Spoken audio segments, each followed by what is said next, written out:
بسم الله الرحمن الرحيم رب زدني علما.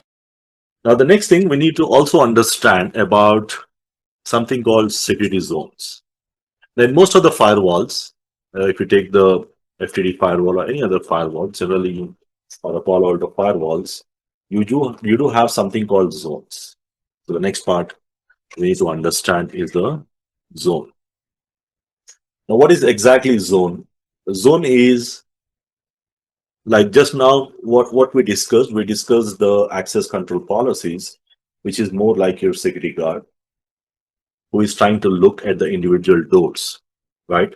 The similar way here also, we do have different directions or different doors from where the traffic is supposed to come.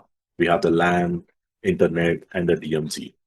So each door or each interface is referred as a zone. So what we do, we logically separate them into zones.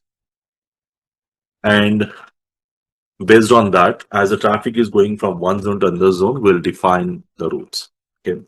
So like in FTD or any other firewalls, you do have a zone, which is simply a logical group. You can say it's like a logical group, grouping of one or more interfaces. Like in my case, I'm using one interface. You can have two, three interfaces, and you can say these three refers to my LAN zone. Yeah. So we can have at least one interface or more than one interface on the device.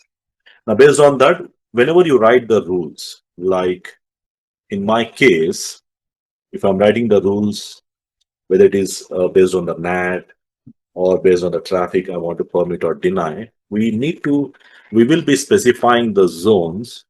We are not going to specify the individual interfaces. So, which means I'm not going to say that the traffic should be permitted from port number 1 going to port number 2. Like let's say the port number 1 is connecting to the LAN and port number 2 is connecting to the internet. So we are now more going to write the rules based on the interface names, because it will be very difficult and challenging for you to identify and remember each and every port. So instead what we'll do, we'll associate this interface to zone with a name like LAN and internet. And whenever we write the rules for the NAT or for access control policies, we are going to simply specify that the traffic, if it is going from LAN to internet or LAN to DMZ, which is port number 3, should be permitted or should be denied. So what are exactly zones? Zone is a logical container or the logical group, which group one or more interfaces part of one section. Now, what is the advantage or what is the benefit of doing this? Some of the advantages, we can say it makes easier policy management. That is the first thing, because instead of writing the each and every interfaces and remembering or memorizing those interfaces, it's going to be very challenging. And the second thing we can also say, like readability, means mostly when you write the rules, it becomes very easy for you to read easily and understand the rules. Like saying that the traffic is from LAN going to internet, it makes much easier compared to traffic is coming from port number 1 to port number 2, because again you have to calculate port number 1 which side it is connecting. That's going to be a little bit difficult and challenging. And also it adds some additional benefits like scalability. Now in terms of scalability, is basically like anytime you want to add a new interface, let's say I'm going to add port number 5 and I want to associate this to my inside, I can just associate to this zone where automatically the new rules will apply to that interface. Okay.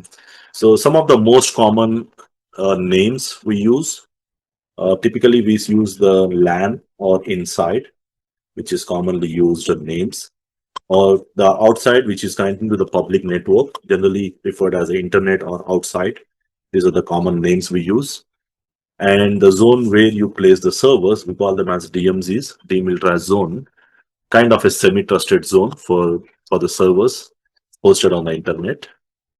Or you can also have some other zones like, let's say if you have a partner zone, let's say you're connecting to your partner or to the data center where you also connecting to your partner, associated zone, connecting to external partners, or It can be anything. So the main key point here is the rules are always defined between the zones, and it make much easier for us to understand that.